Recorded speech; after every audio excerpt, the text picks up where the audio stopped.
Now, coffee. Coffee is a plantation as well as the beverage crop. It is used as powder that is obtained after grinding its berry or coffee beans for making brewed coffee. It contains a stimulating substance called caffeine that is priced for its flavor. Coffee is more expensive than T. इसमें यानी coffee के बारे में बताया गया है कि coffee एक वृक्षारोपण के साथ साथ एक पेय फसल है जिसका प्रयोग हम पीने में करते हैं। इसका जो पाउडर होता है उसका प्रयोग किया जाता है। इसमें जो कॉफ़ी की बीन्स हैं यानी कॉफ़ी की जो बीन्स होती हैं उन्हें पीस कर इनका पाउडर बनाया जाता है और इसके बाद जो है इसमें एक उत्तेजक पदार्थ मिलाया जाता है जिसे हम कैफीन कहते हैं। इसमें कैफीन को मिलाने से इसमें फ्लेवर यानी स्वाद आ जाता है और इसीलिए इसको इसमें मिलाया जाता है। इसके बाद जो कॉफ़ी है बहुत ही ज़्यादा महंगी होती है चाय की अपेक्षा में। Method of production: coffee shrubs are planted under shady trees such as a banana. It needs deep and fertile soil with lava soils and deep loams being the most suited for it. Coffee grows best on well-drained and protected hilly slope 900 and 1800 meter above the sea level.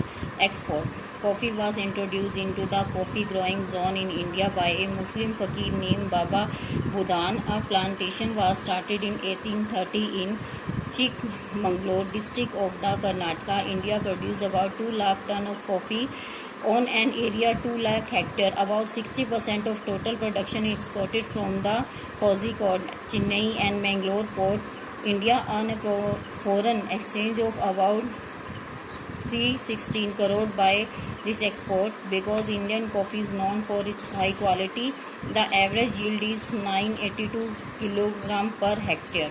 इसमें क्या बताया गया है कि जो method है इसका, coffee के पौधे जो हैं पेड़ों के नीचे लगाए जाते हैं जैसे केले के पेड़ के नीचे।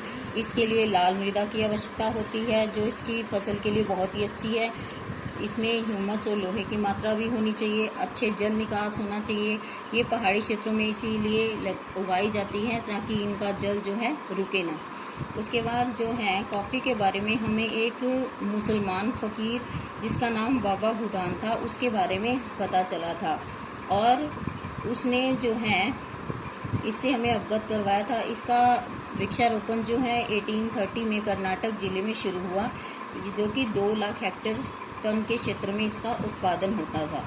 60% जो उत्पादन है इसका चेन्नई और मंगलोर बंदरगाह पर होता था। पोर्ट का मीनिंग होता है बंदरगाह।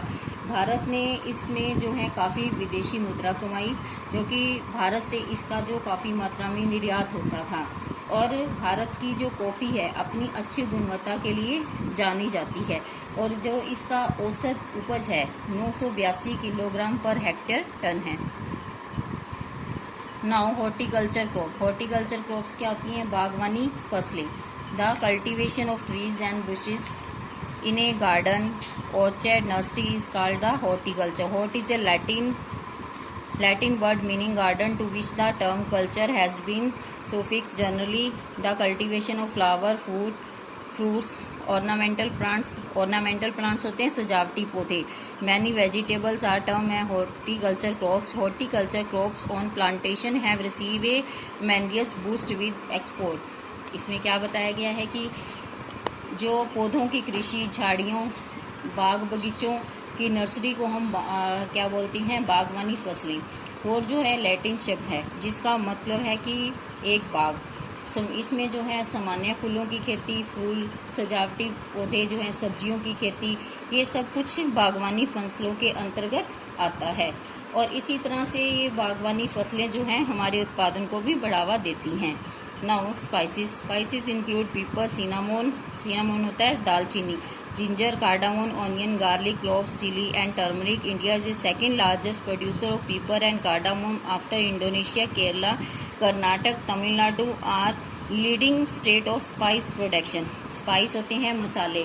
मसालों में काली मिर्च, इलायची, लौंग, दालचीनी, अदरक, प्याज और हल्दी आदि आते हैं। भारत जो है इंडोनेशिया के बाद जो है दूसरा उत्पादन करने वाला देश है। इसके अतिरिक्त इसके केरला, कर्नाटक, तमिलनाडु जो हैं इसके प्रमुख राज्य हैं जो मसालों का उत्पादन करते हैं।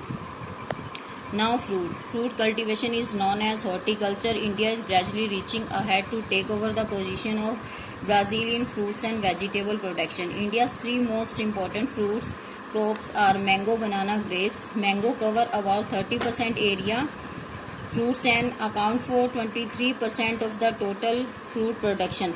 India's share in the world mango production is about 54.2%. Banana is growing widely, but Tamil Nadu and Maharashtra are the main producer. In both mango and banana production, India leads the world. In grapes, India subtropical plant requiring long summer and short winter. In south, 2 crops in a year obtain. Major producing states are Uttarakhand, Kashmir, Himachal Pradesh, Punjab, north, Maharashtra etcetera. इसमें क्या बताया गया है कि fruits फलों की कृषि को भी बागवानी कहा जाता है. भारत ने धीरे धीरे अपनी स्थिति को ब्राजील से काफ़ी आगे करने की कोशिश की है. भारत में जो 3 प्रमुख फसलें हैं जैसे आम, केला, अंगूर की खेती की जाती है. भारत में जो आम में जो है 38% जो एरिया है वो कवर करता है. उसके बाद जो है 23% जो दूसरे फ्रूट्स इस एरिया को कवर करते हैं. और भारत में जो है संसार में 54.2% जो आम का उत्पादन करता है. उसके बाद तमिलनाडु, महाराष्ट्र में इसका उत्पादन ये उत्पादक क्षेत्र हैं. और संसार में सबसे अधिक उत्पादन होता है. भारत में सबसे अधिक अंगूरों का जो है रिकॉर्ड तौर उत्पादन होता है. यह एक उपोष्ण कटिबंधीय फसल है जिसको काफ़ी गर्मी और सर्दी की कम आवश्यकता होती है. दक्षिण भारत में ये फसलें जो हैं 2 फसलें इसकी उगाई जाती हैं. इसके बाद इसके और जो उत्पादन करने वाले क्षेत्र हैं Uttarakhand, Kashmir, Punjab, Maharashtra, Andhra Pradesh, Tamil Nadu, Karnataka. India produce wide variety of other fruits like apple, Himachal Pradesh, Jammu Kashmir, Uttarakhand, orange, Maharashtra, Uttarakhand, Himachal Pradesh, West Bengal, Meghalaya, Karnataka, Andhra Pradesh, Kerala, Tamil Nadu and cashews, Kerala, Tamil Nadu, Andhra Pradesh. Other imported fruits citrus, गवावा. citrus यानी कि खट्टे जैसे जिसमें संतरा वगैरह आ जाता है. गवावा, लीची, पपाया, पाइनएप्पल एंड स्पोटा. स्पोटा का मतलब होता है चीकू. A total of 4 million Hector of land is under fruit production. मतलब कि 4 मिलियन हेक्टर की जो भूमि है वो फलों के उत्पादन के अंतर्गत आती है.